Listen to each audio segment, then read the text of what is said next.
James Cook was hired by the British Royal Society and the British Navy to explore and conquer foreign lands in the name of the Crown.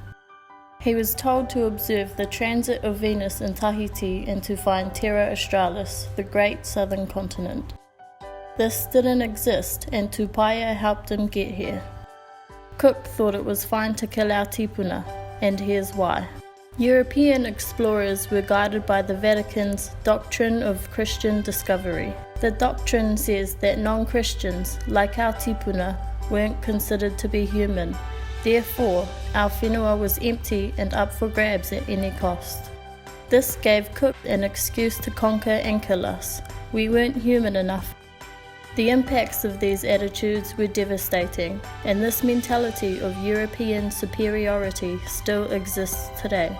This is our collision story.